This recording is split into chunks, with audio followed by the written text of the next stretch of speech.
It's my great pleasure to introduce our guest speaker for this evening, who is Zack Polanski. He's here on behalf of the Green Party, also a Green Party candidate for the London elections.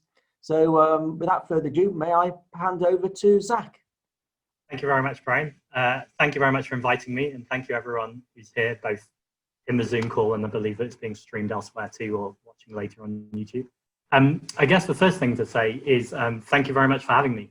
I go into these kind of talks all the time, and very often I'm talking to communities that I don't necessarily associate with, although I'm very happy to still speak to them and be held accountable. Very often I'm doing hostile media interviews, so it's really nice to actually, for one evening, be looking at my computer screen and seeing a sea of faces that feel like my tribe, or somewhere where I feel very much where I belong. Not to say that I don't welcome challenges, and I'm very happy to have a robust discussion, but just to let you know that before I've even started, I just feel very welcome. So thank you very much for having me. I'm not planning to talk for an incredible amount of time, partly because I know from listening to other people talk on Zoom how difficult it is to maintain people's attention on Zoom. So I'd much rather that it's interactive and that people chip in, whether that's questions to myself or whether actually it's just you want to make a comment to the group. I'm very flexible about where that discussion goes. In terms of what I'm going to talk about, Brian approached me, I think, a few months ago and asked me to speak and asked me if I had a title for a talk. And if I'm honest, I hadn't planned kind of an hour's talk out, and I was busy doing something at the time, so I very quickly came up with a title. And I thought, I talk all the time at things where you kind of have to disguise what you're really doing with another title, so you come up with a clever title. But really what you're doing, because I'm a politician, at the end of the day is encouraging people to vote Green, because I really believe, and I'll explain why, that a Green government would be great for the animals, for the planet, for the environment. I'll go into that. So rather than kind of come up with a catchy, snazzy title, I realized I should just be honest and label it what it is on the tin and say that I would like to talk about why vegans should vote Green. And then just before I came on, I realized I had completely the wrong title, because it's not should, it's need. The stakes are higher than that. We're really at a crossroads for our planet, for the animals, for our economy, for every kind of issue or stake you could think of, where we really need people to be stepping up. And I understand there's lots of reasons in the past that people haven't voted Green. They felt that they might not have a chance of winning. They might feel that their values weren't where their values were, or they felt like the policies weren't strong enough about things. So my intention just in this 10, 15 minutes is really just to correct some of those myths, and also to give an idea of why I really do believe with every fiber of my being that voting Green is the way forward with this.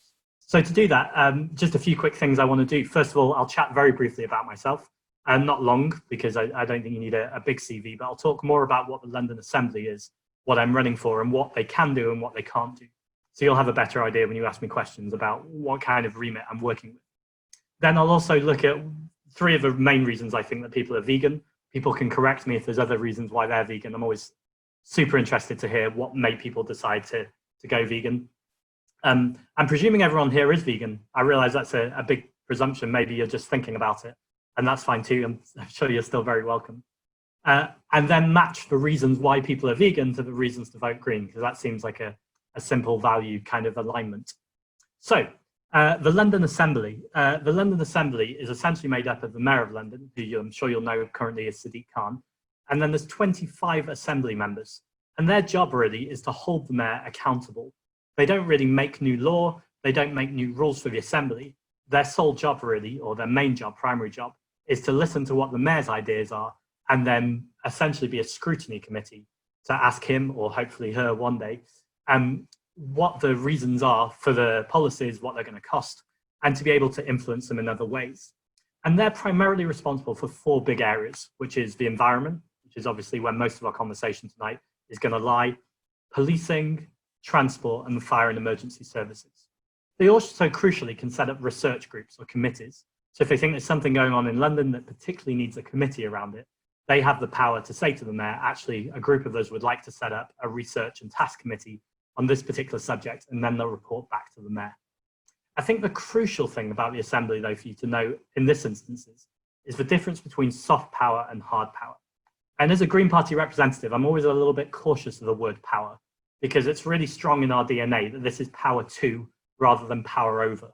So a lot of the other parties talk about having power over people or power over issues, where it's a really key green value, and I would say it is a vegan value too, at least in my model of the world, is power to. So this is about empowering communities, whether it's empowering people like yourselves over Zoom calls, whether it's empowering people who wouldn't make a Zoom call because it's just not in their world right now, whether it's power of someone who's living in a council estate or a single mother with 2 kids who's struggling to pay the rent and feed their kids, power to know where they can go for more resources to engage politically. So there's a big thing here about power.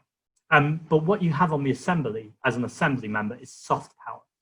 So that's the power to go to journalists or power to engage with the media and say, as a London Assembly member, I would imagine quite a lot of times I'd be saying, as a vegan London Assembly member, I would like to speak up for the animals here, or I would like to speak up for this environmental issue for these reasons. So that's something that's dearly important to me. And the reason why the Assembly is particularly important for the Green Party is we really struggle in first past the post elections. Now, I won't go off on one for a long time because I'll bore the people who aren't into politics about how votes are counted. But for our big elections, general elections, it's very, very difficult to get Greens elected. And that's because of the unfair voting system that we've had that meant lots of seats haven't changed hands for literally hundreds of years. And actually, we haven't had an actual majority government in this country since 1935. The London Assembly is different. Most of the seats are on that same system, but then you've got 11 seats that are on a proportional representation system, which essentially means that the seats match the votes. If 10% of Londoners vote for Greens, then we'll get 10% of the seats. If 8% vote Labour, for instance, they get 8% of the seats. So it's a very good voting system. It directly matches how people vote. Currently, we have 2 assembly members on the Green Party, that's Sian Berry and Caroline Russell, and I'm number 3 on that list. So I'm next to kind of go onto the assembly if our Green vote goes at all.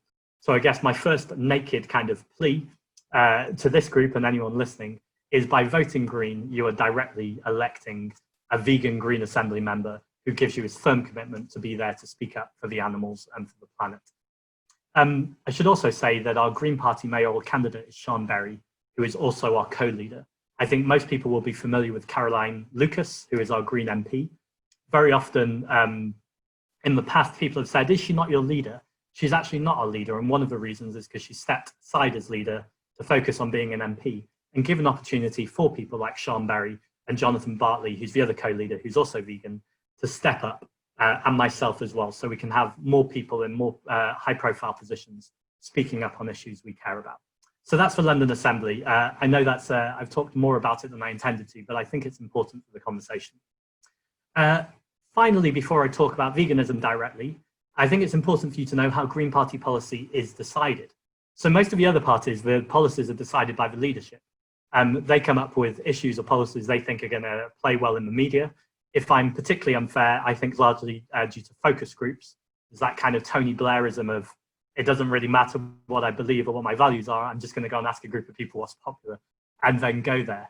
I think it's fair to say that Jeremy Corbyn for the Labour Party was not in that vein. I think that was someone who did have more integrity about what he believed in, although I didn't agree with him on everything.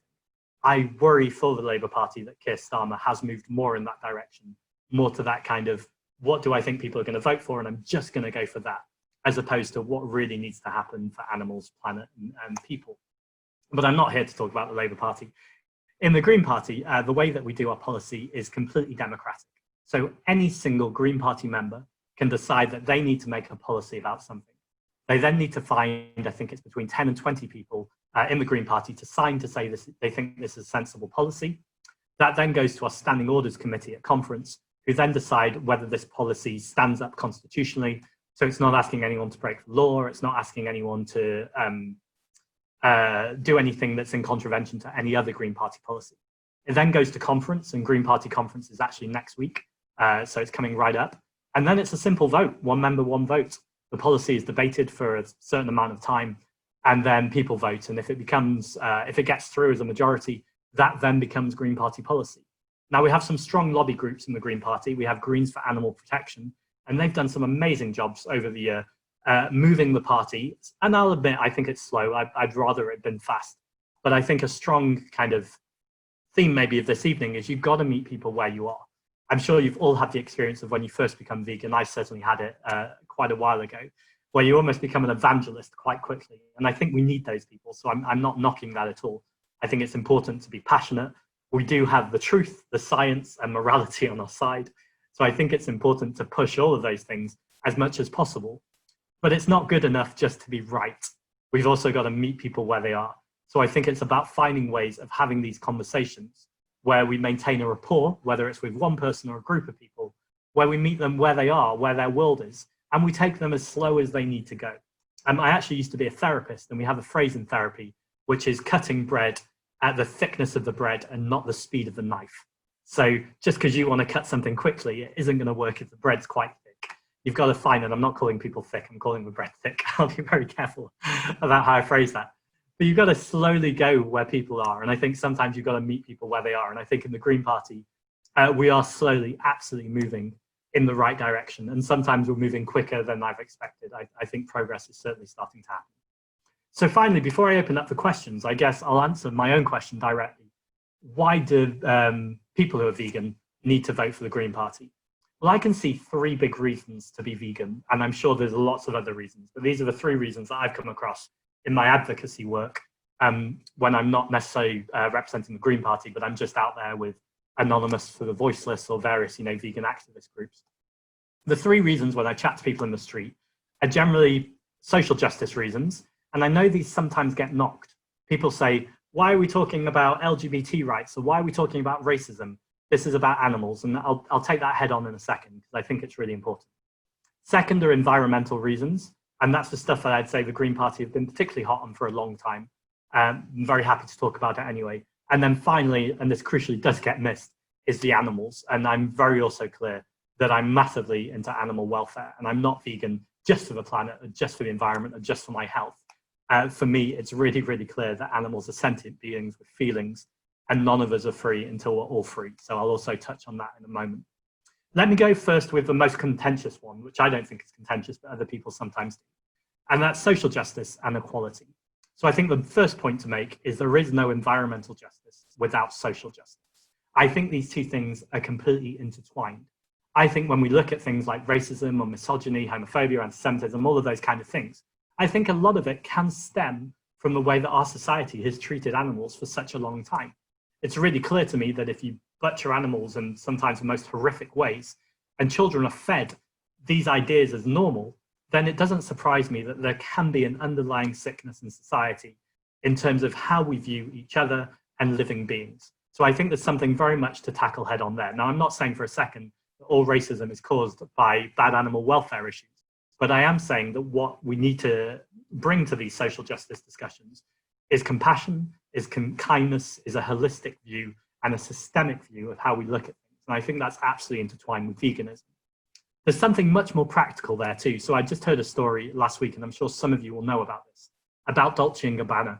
Now, they're generally a pretty awful company anyway. I think they've had lots of controversies in the past around homophobia and racism, but also it won't be a surprise to people to know that they've got a pretty awful animal rights record. A Green Party member came to me a couple of weeks ago to show me the case of 4 protesters who had just been arrested. Now, what they were protesting was, and forgive me if I get the name of it wrong, hopefully someone will correct me. I've only ever read it, not heard it, is Oliag fur, which comes from rabbits. Now, these rabbits are banned in this country because actually they're not natural rabbits, they're genetically modified rabbits. They're rabbits that have been designed and engineered in laboratories for the sole purpose of becoming fur. I don't need to tell a vegan group, but I am going to anyway. This is disgusting, it's horrendous. It's horrendous that any animals are kept in captivity, but I think it's particularly grueling and grotesque that these animals live solely to be executed and then to be worn. It's senseless to me. So these animals are banned in the country, but what Dolce & Gabbana have been doing is growing these animals, or paying a company to grow these animals in France, and then export the fur over. So what these 4 protesters did was they went to inside Dolce & Gabbana, dressed as rabbits. The witness statement I've had, although I've got no way of confirming it, so I put that caveat there, is that they sprayed tiny bits of some red kind of blood-like substance on themselves. A little bit of that got on the floor. Dolce & Gabbana locked them in the building for hours, refused to let them leave, refused to let them have food or water, and then eventually opened the doors, picked them up, and aggressively threw them onto the street. Now, when I heard this story, my obvious question was, when are people going to sue Dolce & Gabbana for false imprisonment and also what sounds like GBH? Now, unfortunately, as you'll know, these corporate companies have huge amounts of power, huge amounts of money, and that means we do not have a fair justice system, because actually they can take people to court, and they did take these 4 protesters to court, and they were found guilty of aggravated assault. Now, the judge said, aggravated trespass. The judge did say that they recognized that they had moral justice arguments for why they were there, but they couldn't warrant or take that into account because actually they'd broken the law. Now, this is a social justice issue that's absolutely intertwined with an animal activist issue. And we need animal activism in our society. I'm talking to you tonight as a politician, but I'm just as much an activist and a campaigner as a politician. I'm certainly involved with Extinction Rebellion. I don't think it can be either or, though. I think we need these activist groups who are pushing society and pushing for difference. But it's not enough just to push for difference, otherwise we're just making noise. We actually need Greens in power at the table, making decisions, creating law, amending law, and asking, difficult questions. So you need both strands. So that's the first thing, is equality and social justice. I think that's a huge issue. And the Green Party are really hot on that. We've had a long tradition for a long time of putting our bodies on the line, of standing up for civil disobedience, and of saying, actually, sometimes it's not enough just to be elected. You've sometimes got to take that extra step and put your morals where your mouth is. Caroline Lucas, for instance, was arrested, I can't remember the year now, I think 2013, at Balcombe for fracking.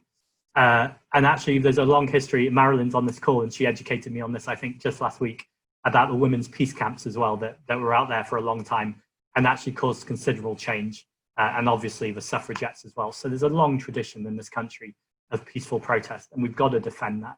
This Conservative government certainly want to do everything they can to dismantle that, and we've really got to fight for it. And the second reason is environmental. I'm going to talk about this one a little bit less because I think at this point it's just obvious that the Green Party stand for the planet. We've been calling for a long time for a Green New Deal. The IPCC report, that's the Intergovernmental Panel on Climate Change, have said a little while ago that we've got 12 years left before there's irreversible damage to our planet. And we've got to keep global warming underneath the 1.5 degree threshold.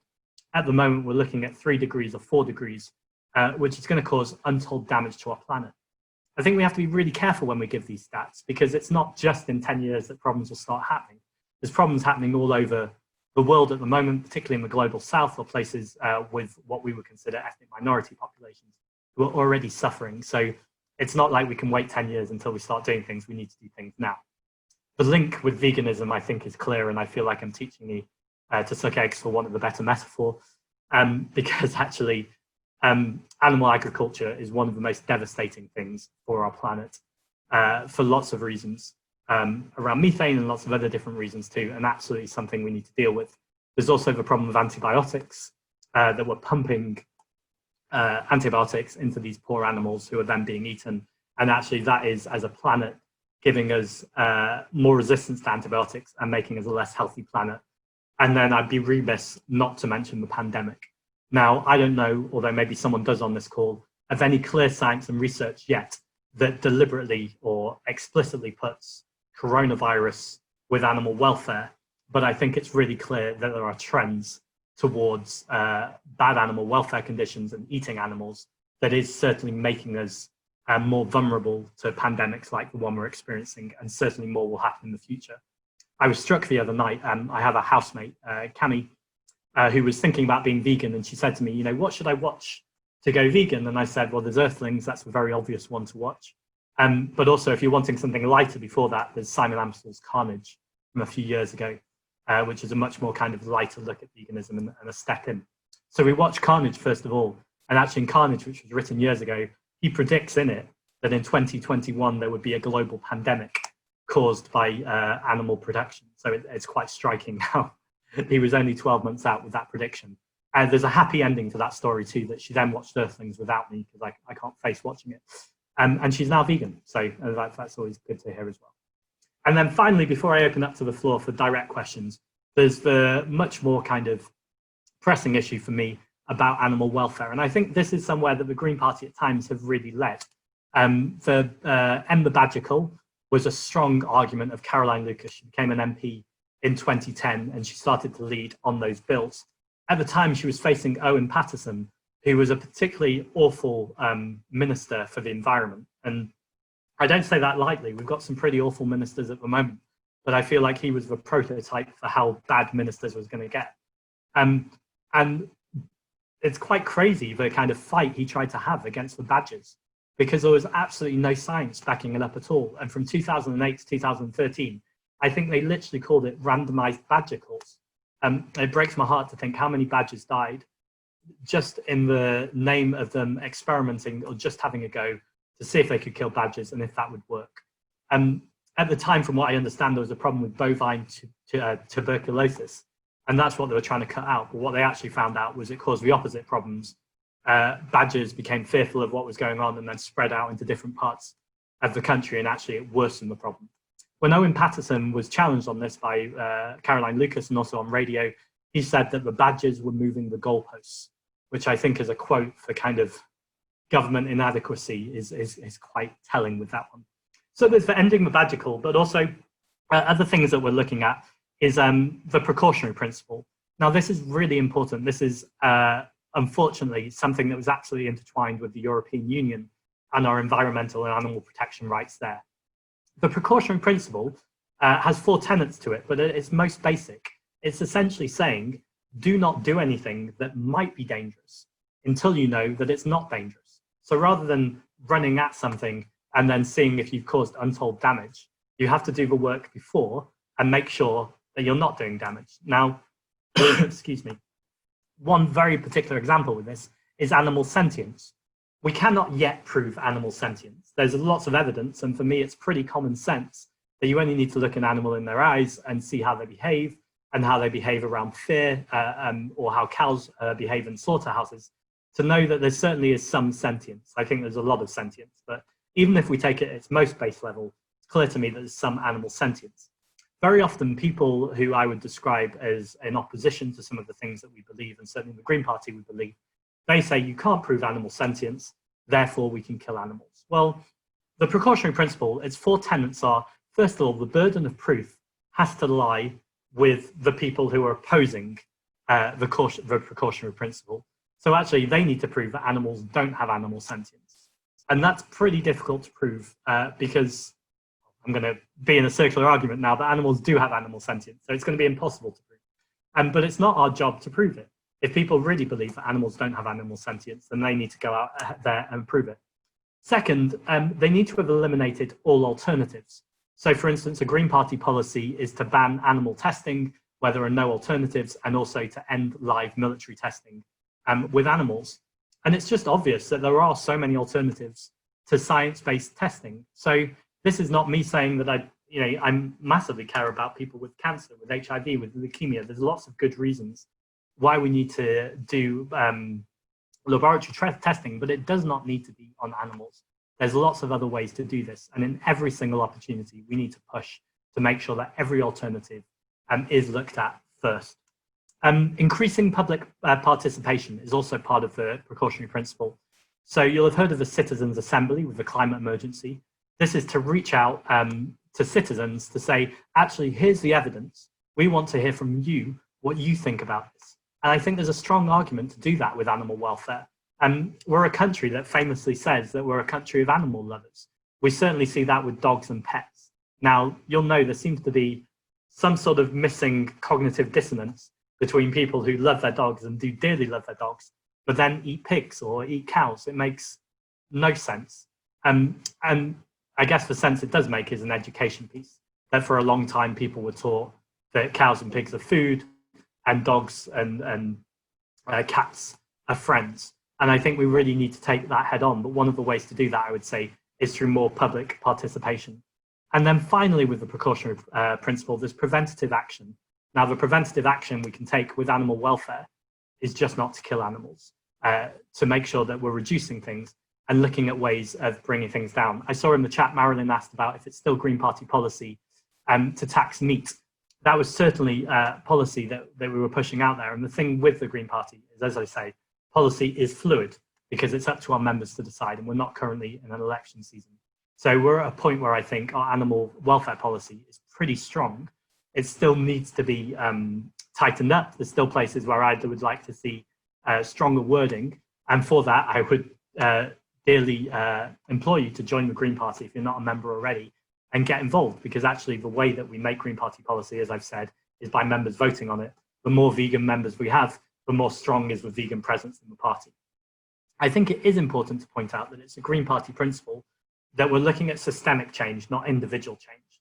Now, I think it's an important distinction. So this isn't about reaching out to the public and for me to go on the BBC and say to the country, if you're not vegan, you're unethical. I think it's important, as I say, to meet people with rapport. I'm very proudly vegan, and I very much stand by my decisions and why I've done that. And I'm always happy to talk to people about that. I also need to find a way to respect other people's choices, but point out the consequences of their choices and what that is doing to our planet. In terms of where policy is, though, I am a strong believer, and this fits in with the Green Party too, actually in where our fire, for want of a better metaphor, I don't like war metaphors, but our fire should be aimed at is governments, institutions, and corporations. Because if everyone went vegan on the planet, that would be a huge change, and that would be fantastic, and I certainly advocate for it. I don't believe that is going to happen, though, until those who are leading us take those stronger decisions, until companies start to do the right thing, to make ethical choices. And I don't believe they will do that, particularly with some very notable exceptions like Lush, for instance, I think generally are ahead of the curve on these things. The Body Shop, for instance, and mostly been good with things. But those things won't happen until the government incentivise those things to happen. So again, that's why we need people to vote green, so we can have green representation, to lobby the government, or in a dream world, to be the government, say a dream world, a visionary world, to be the government to change those. Now, I'm aware of saying that I won't talk too much before questions, and I've talked quite a lot. So I'm going to pause there. I'm very happy to take any questions or to open up any discussions, but that's kind of the opening, so to speak. Thank you very much, Zach. By the way, just to clarify something, I think you mentioned it earlier, but you said the Assembly election is due to take place next year. How many, at the moment, how many Green Party members are on the Assembly? Yes, so we have 2 Green Party Assembly members at the moment, and we've handed in a list of names. So the way the election system works is whoever gets that percentage of votes, you work down the list. So I'm number 3 on that list. So we're hoping to return Sean Berry and Caroline Russell, because they've been doing brilliant work, and hoping that they'll add myself, a guy called Bernardi Hamdash as well, who's at number 4, and maybe even get 5 Assembly members on a really good day. There was an Evening Standard poll outside that came out in March, actually. The Evening Standard aren't always the best friends to the Green Party, but they independently did a poll, and actually it showed that I, for one, would be joining the Green Party Assembly members in the London Assembly in May. So it was particularly frustrating that the election was then delayed for a year. But having said that, I think if we won 3 Green Assembly members, that would be brilliant. I'd love to join them, but actually I would love for us to get 4 or 5 Assembly members. So we're actually looking at this extra year as a good opportunity actually to campaign even harder. And I think this pandemic is a moment where we talk about the new normal, where things are different. And I think things that were unimaginable before are suddenly becoming possible. And I think new ways of looking at our relationship with the planet and also with other living beings on the planet are starting to happen in a way that might not have been true before. Just before we came on, I was watching Boris Johnson's briefing about coronavirus today. And one of the things he was saying was, I don't want to ask people to stay at home. And I just thought how striking that that's become a normal sentence in 2020 for the Prime Minister to come on our screens and tell us that he doesn't want to ask us to stay at home, and how kind of possible it feels that actually he might have to ask us to do that in the next month or 2. Anyway, my point just being is that there's been a shift of consciousness and a shift of how things can go. And we've got to not be complacent, because that shift doesn't mean things are going to get better for the animals, better for the planet, better for people.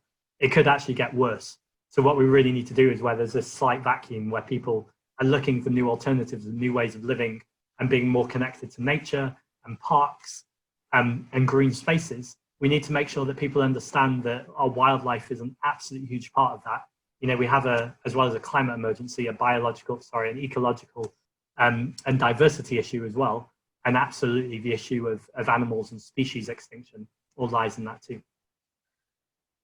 Okay, thank you. Let's just see what we've got. We'll try to minimize that one. Martin, the Green Party support the need for transition because of climate emergency, but do not advocate a rapid enough means of bringing about that change. The manifesto talks about elements of systemic change, but aren't the Green Party part of the political system and therefore have no real hope of changing the system. Why, therefore, does the Green Party not support Extinction Rebellion's goals of change via the only effective means, which is non-violent civil disobedience? We're running out of time. I see at the back there's a sign for Extinction Rebellion. So I don't know if you've got some comments on that. Yeah, so I think there's really three questions in one there, and so I'm happy to take on all three questions briefly. So I think the first question is about the rapidity of change, or the rate of change. And I partly have some sympathy with the question. I'd like to see us move faster. But I think one place where Extinction Rebellion have moved on, and I think the Green Party were already there anyway, is Extinction Rebellion initially said we need to go to carbon neutral by 2025. And what we've realized actually is putting a date on it is almost unhelpful, because actually if you say 2025 or 2030 or 2035, what the government then do, or politicians then do again, is go, okay, good, we've got 5 years before we need to get to carbon neutral. What we actually need to do is put that date right today or right now. We need to be looking at how can we go carbon neutral. So in terms of the pace of change, absolutely, I agree that we always need to be pushing for a faster rate of change to reduce our carbon emissions. So there's two things I'd say to that. One, I'm going to keep saying it, join the Green Party, help create our policy and help push to make those things more rapid. But two, the way to get that change within government is to elect Green Assembly members, because that, or Green MPs, because that links into your second question, which is if the Green Party are part of the political system, they therefore have no hope of changing the system. And I think this is a really important, both philosophical question, but it has real concrete consequences too. We all have a choice in life. Do we shout from the outside, disagree with something and hope to make change? Or do we kind of get in there and get dirty with a not perfect system? I believe in the political system. I think at the moment it is absolutely broken. It's antiquated, not fit for purpose currently. It's rife with corruption, with delay, and it's not doing what we need to do. However, that doesn't mean cutting our nose or spiting our face or throwing out the baby with the bathwater. There is a system there that can work and represent the people. I'll come back to the voting system though. We have this broken first past post voting system, which means we have a culture of safe seats and unaccountable politicians. That means, suppose I do enough work for the Conservative Party, I give them enough donations. At some point they'll go, the constituency of Veganville, that's a constituency I've made up, the constituency of Veganville has always had a Conservative MP. Zack, you've been really good with us donating money. We're going to put you into that constituency because it doesn't matter what you're like as a politician. It doesn't matter what you stand for because you are going to win. There's an old kind of saying in politics that you could put a red or blue rosette on a donkey, and in certain constituencies, people will still vote for them. Now, this is important because it completely degrades the quality of politicians we have in our parliament. You only need to turn on the House of Commons and see some of them cannot string a sentence together. They have no idea of the policy or issues. They're not engaged with their constituencies. And they frequently, I would go so far as to say, lie. Now, that all comes down to me for the unaccountable voting system. They know that in the next election, they can't be kicked out. So the biggest thing we need to change is to get that voting system to a system of proportional representation, which means every vote matters. And politicians would suddenly have to do what their constituencies want them to do, constituents, and represent the people. I would say, and obviously I'm biased here, but that's why generally with the Green Party, and also I'd include the Lib Dems and the SNP in there, you can get a better quality of politician. And that's because their seat was never guaranteed. They've really had to work for that seat and go against the voting system that disadvantages them.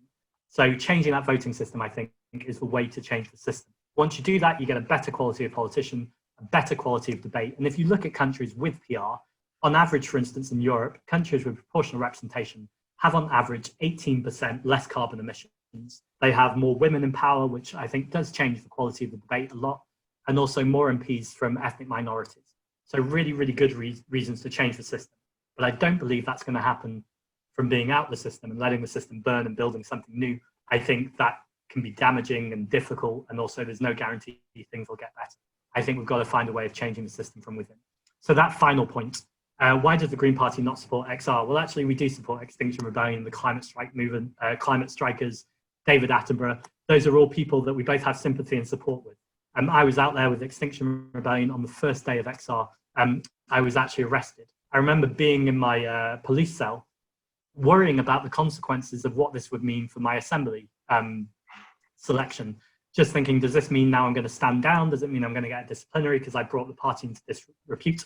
Sean Berry, the co-leader of the party and our mayoral candidate, was actually waiting outside the police station to check I was okay, and also to congratulate me for taking that strong stand. Now, we don't take civil disobedience lightly. It's something that you can't just do and get arrested for no reason. I think it has to count. But actually, sometimes I think with things like the climate emergency, Caroline Lucas would say she's an elected politician. She takes that very seriously. And sometimes, like with fracking, you actually need to do a little bit more because things are moving too slowly. So thank you for the question. I hope I've answered there, that it's important to engage from within the system and you can be radical. And I think the Green Party is a real radical choice right now. Thank you, Zach. If anybody has any questions, if you want to just write your name. If you don't want to actually type the question, you can just write your name. I'll call you out and then you can unmute yourself and ask the questions. That may be easier rather than everybody trying to speak at the same time. That's okay. I was going to say, about a year or so ago, Caroline Lucas was in the news and she said, I'm trying to go vegan for a week. I find it difficult. Now, she lives in Brighton. She's an MP where she attends the House of Parliament in London. I would say they are the two most vegan-friendly cities, perhaps, in the UK. Do you think? Your title of this talk is "Why Vegans Should Vote Green." My question is, should Greens be going vegan? And that's really aimed at the head of the Green Party. Why do you think that they're finding it a struggle, or do they not connect to the animal issues? Yeah, it's a really good question. I think it's a really fair question too. So I think part of it comes down to what I was saying earlier about a real green value is power to empower rather than power over. And it won't surprise you to know that I don't have any power over Caroline Lucas, and nor would I want to. So I can express that I would love any Green Party member, and certainly our representatives, to be vegan for all the reasons that I've said, that I think that that lifestyle is a good way of representing our values at the very front of what we do. Now, I accept in some cases that people feel like there's obstacles to being vegan, whether it's an education piece, and like you said, they've not kind of joined those final dots around the animal and the environment, whether it's a genuine health issue. I'm not a doctor, so I don't know whether sometimes people can have health issues that means that to be vegan is incredibly difficult. What I don't fully accept is sometimes people try and paint it as a class issue.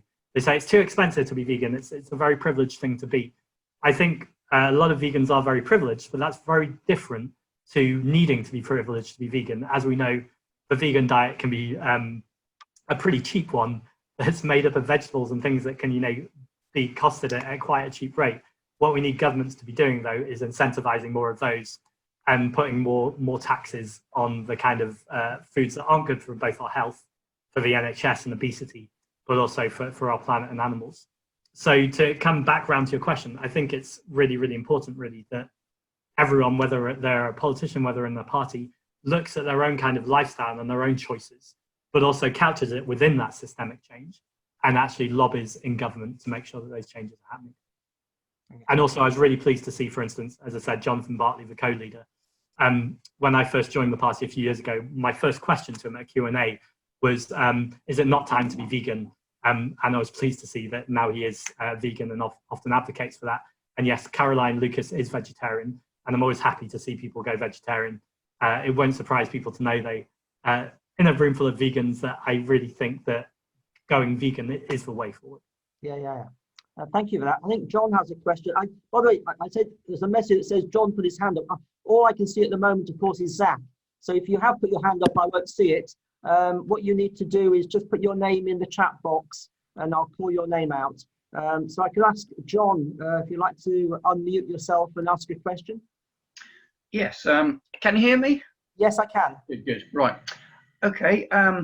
Does the Green Party have a position on introducing pets licenses? The RSPCA get called out 100,000 times a year because of animal cruelty, and anyone can have a dog, a cat, whatever animal they want. We used to have pet licenses or dog licenses, and they were removed decades ago. Do you think that if we are going to keep animals as pets, there should be a regulated pet license system? Great, thank you, John. So it's, I was about to say it's going to sound like an excuse, but I shouldn't say that because then it will sound an excuse. But I'm going to say this bit sounds like an excuse, and I'll explain why it's not. Because we're not in an election, there's literally hundreds of pages of policy on the Green Party website, which anyone's welcome to see. And I have to admit that it's niche enough that I don't know the exact answer. However, I can give you my opinion and I can get back to you. What I do know is policy is to have a register of people who have been cruel to animals or have had any experience in the past where they've been, for whatever reason, red flagged by the RSPCA or whatever animal charity it might be, or they've been arrested for animal cruelty, to say that there absolutely should be a ban on that person owning or looking after an animal. In terms of pet licenses, I think it's a really interesting idea. The libertarian in me is nervous about it because I think that the majority of people love their animals, and actually we want to be able to facilitate that and almost make that easier for people.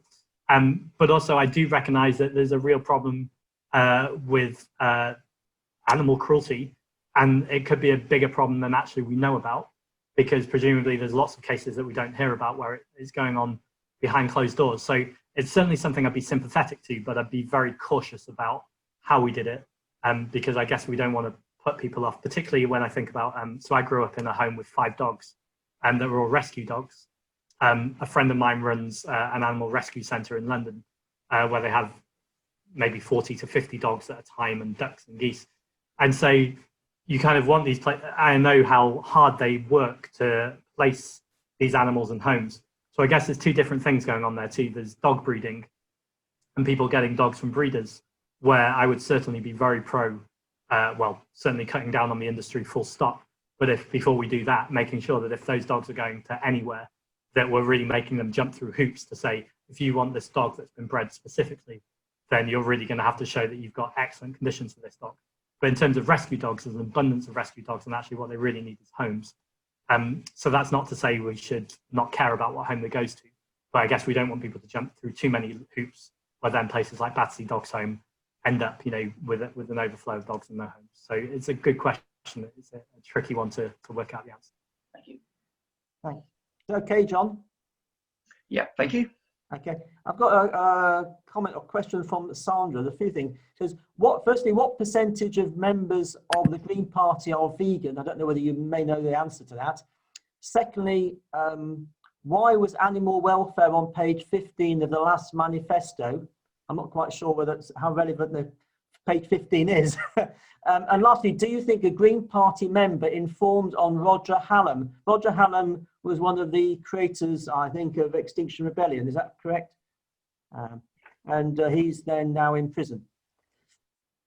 So I don't know if you've got any thoughts on any of those things. So percentage of members who are vegan, why was animal welfare on page 15, and about Roger Hallam. Cool, so I'll go in reverse order. Thank you, Sandra, for your questions. So I'm a little cautious on the third question, and I'd hope you've already got the vibe already that I really believe in transparency. No conversation is off limits, and I'm always very happy to talk through my values and receive that too. What I prefer to avoid doing, though, is talking too much about individuals, because I just think there's so much of it in politics and it's rarely helpful. Having said that, you've asked me a question, so I'm going to answer. So Roger Hallam set up another organisation whose names I can't think of, and they went around smashing up headquarters of various offices. I think they went for the Labour Party and the Green Party and Greenpeace.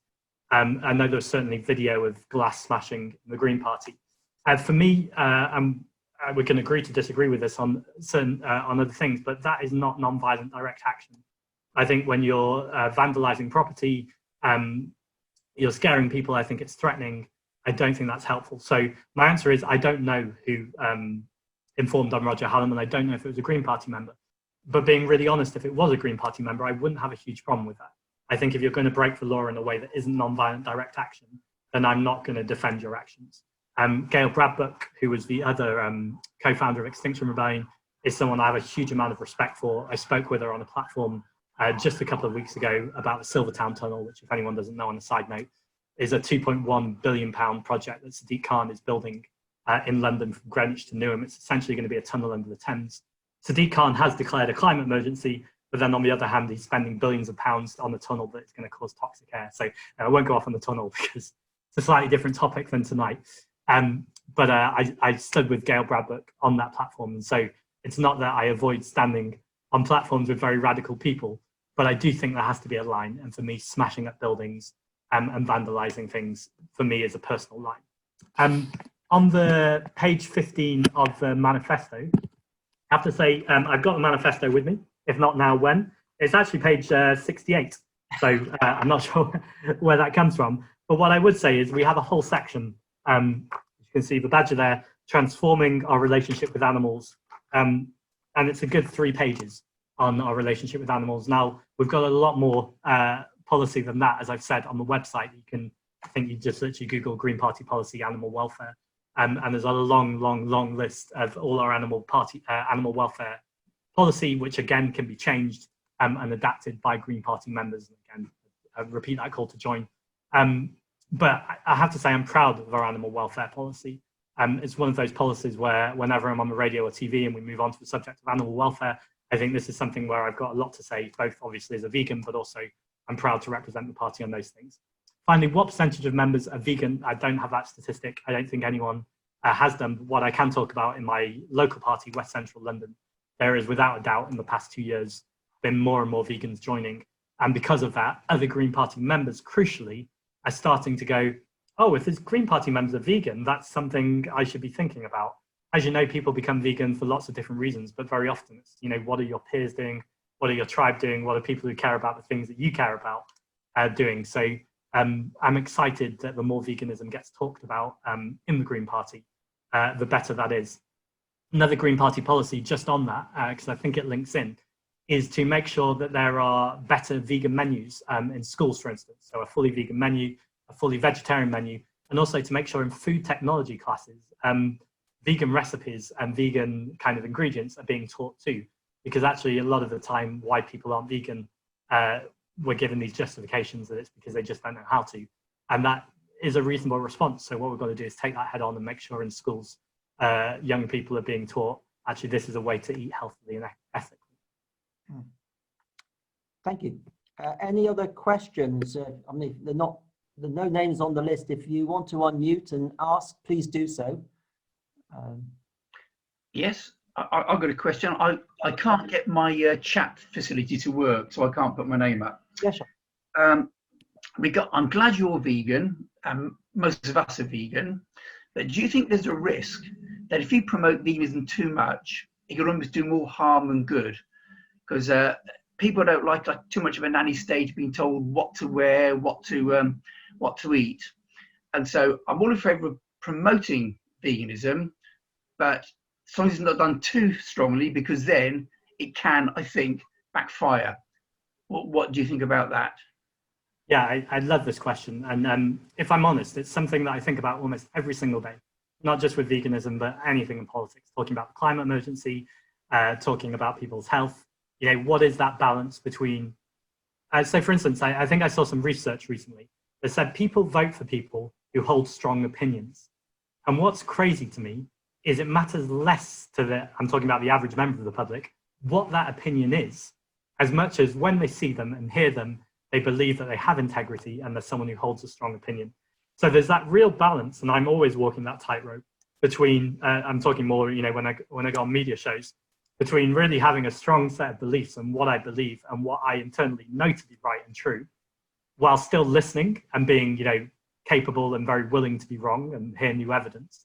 And also recognizing that when I'm talking to an audience of people, that essentially, again, it's not enough to be right. It's not enough to lecture people. You've got to give people both the facts, but also crucially the story, the emotional argument of how you got to where you are. So to give you a very kind of recent example, I went on LBC a few weeks ago for a particularly tricky interview. So I think I mentioned I used to be a therapist. Before that, I was an actor. And in acting, there's two ways of acting. A kind of very old traditional way is to focus on yourself and obsess over yourself. And as far as I'm concerned, it's not a productive way of acting, and it's also a very unproductive way of doing politics. The other way of acting is to really focus on the other person and to think, what is it that I want to get this person to do? Is it that I want them to get to believe me? Is it I want them to go vegan? Do I want them to go out and vote green? And I just thought, as I was going on LBC, I was like, this is an audience. It was a fairly right-wing show. And I thought, they're not going to listen to this and rush out and join the Green Party. They're certainly not going to listen to this and go vegan straight away, although some might. what I would like for presenter to do is to just like me and respect me. So just to listen to enough of the conversation that when we finish it, he thinks, actually, he had some legitimate things to say. I'm going to have more green voices or vegan voices on the show in the future, and I might go away and research stuff. So this is sounding very, very calculated. It wasn't, a long discussion I had with myself. A few seconds before the phone picked up, I thought, what do I really want to get from this interview? Actually, I just want us to get on and be able to have a more productive chat than, I don't know if you watched last night, the American debate with Trump and Biden, but there was nothing productive about it whatsoever. For me, it was clear that Trump was particularly awful, but Biden wasn't brilliant on that stage either. I don't think either of them has shone. So there's this real problem in politics and our public discourse that things aren't productive. You just get these arguments. So I went on the show and thought, just want to get on with him. And towards the end of the chat, the last question he said to me was, he said, finally, Zack, I need to ask you, are you obsessed with climate change? And I ended up saying, well, yes, I am. I'm obsessed with lots of things, and because things need to change. And then I kind of went off on a party political broadcast. And then what was really interesting is, out of his mouth, he said, Zack, I really want to dislike you, but I can't. And I find myself listening, and whether I agree with your arguments, I have to give them the respect they deserve. And it's just really interesting that was his exact phrasing, that I hadn't said anything about wanting to be liked, but actually he got that vibe, he got that connection, because I think he felt that I wasn't on there to lecture or to be self-righteous or to tell him that he was wrong, but actually to say, this is clearly what I believe in. This is my vision for society, my vision for the party, my vision for the animals and for the planet. And I'd love to end this story by saying he gave me a call back later and said, can you tell me, where the best vegan restaurant in London is? He didn't do that at all. But they have had me on the show more often too. So to come back to your question more directly, I think there's a huge risk of being too nanny state, of telling people what's wrong for them. I wouldn't advocate, for instance, for saying that it needs to be law that everyone needs to be vegan, because that's what people who oppose veganism always say. They say, what would happen if we all went vegan overnight? What would all the cows do? And it's just such a ridiculous, unhelpful question to ask, because as far as I know, no one has said that, overnight the world is going to go vegan and then we're going to have to kill all the cows. And there's also that very strange thing of actually, well, the cows could just live because animals weren't there just to be food anyway. So there's lots of steps in that question that you need to break down. But yeah, I think there is a real risk. And I think it's something not just in politics, but actually just as a vegan activist. And I presume by the fact that you're on this call, you consider yourself more than just vegan. You're someone who wants to at least listen to a conversation about veganism. And for me, that's activism. To even have these conversations, it's a level of activism. So I think we all need to consider the language that we use, how do we form those relationships, but also crucially not to be scared of those conversations. So you can make an easy calculation that says, if I really want to be more liked or more popular, I just wouldn't talk about veganism because it's going to upset people. I think sometimes we need to upset people, sometimes we need to be unpopular. I think it's in the musical Hamilton, and also Obama said it, if you don't have something you're going to stand for, what will you ever fall for? So I think sometimes you need red lines, and for me, animal cruelty is one. Thank you. Did you have something else to add to that, John? Well, it's another question. It's yes, it's, do you personally or the Green Party have a position on overpopulation? Primarily world overpopulation, but also you could say within the UK, because it's another thing which is a big issue. So I suppose I'd particularly ask about the law which was introduced in 2017 in Britain, that you can have as many children as you want, but you'll only get child benefit for the first 2 children. And it doesn't get talked about very much. I think it's a good policy. Does the Green Party have a view on that particular legislation? Yeah, so I think I was going to say it has a strong view. The Green Party is only, I guess, whoever's in leadership positions and what they're voting for, and people like me who are representing them. So it's my strong view, but actually it's the Green Party's strong view because I'm representing them tonight. And that's to be proud of immigration. Now, I'm not ignoring the question about population. I'm going to take that head on too. But I wasn't talking about immigration, just population generally, wherever they're from. But absolutely. So the reason why it's slightly for me interlinked with immigration is because very often the population question then becomes about immigration. I'm not suggesting for a second that's your question, but I think a lot of the times when people talk about population and you say, well, actually, the evidence shows that there isn't that much of a boom in kids, and actually, if anything, sometimes the population is falling in terms of the rate. This isn't the issue that it's sometimes been painted as. What the issue really is here is resource management and the fact that we're consuming and what we're producing. And actually, when you look around the world, it's actually, although, for instance, there's countries like India that obviously have a faster growing population. In India, they're using a lot less resources. They're not burning through dirty fuel as much. They're not using natural resources as much. Whereas in the UK and the USA and the West, we're massively disproportionately overburdening our planet with the carbon emissions that we're using. So I think the first point before we say to other countries or to ourselves, oh, this is a population problem, is actually, what do we do with the population we've got? And how can we look at actually how we can manage things better? And I think recently The Guardian did a fantastic piece about this. I can't remember the title. If anyone does, please put it in the chat. It might come to me. But The Guardian just did a fantastic myth-busting article. I think it was one of their long reads about how the overpopulation question has been overdone for a long time. And then what I found from experience, and I accept you've not done it now, is then people say, well, also it's an immigration question too. And just the point I wanted to sound that is I'm reading this brilliant book at the moment called Fitzrovia, The Other Side of Oxford Street. I live in Fitzrovia. I'm not a millionaire. I live in a Guardian property, which if anyone's not familiar with that, I live in an old abandoned hospital. It's a bit like squatting, but it's legal squatting. So I pay cheaper rent in order to look after spaces. It's very transient, so I can get moved at any time. But anyway, I wanted to know a little bit about the history of the area. So I started reading this book. And what I didn't know, as well as being vegan, I'm actually Jewish. And I didn't know that this area of Fitzrovia was one of the most represented Jewish areas in the 1890s. A lot of it was tailors, work people, workmen, I guess, at the time, coming over and working, funnily enough, working from home. At that time was all the trend. And they really built up, not just the Jewish population, but the Italian population, the French population. They really built up London and made it what it is. And that's clear in the book. It talks about how this kind of mix and mesh of cultures actually started to create an economy and a thriving local neighborhoods. And then in 1905, I think it was the Conservatives who actually then brought in the Alien Act, which was they stopped immigration altogether in 1905. It went to pretty much zero, and then the Daily Mail the next year had a headline screeching about the vast hordes of people still coming in. So anyway, the reason why I go on that tangent is I think there are certain sections of our right-wing media and the press who are so determined to demonize immigration that they will use it at any opportunity, no matter what are the facts.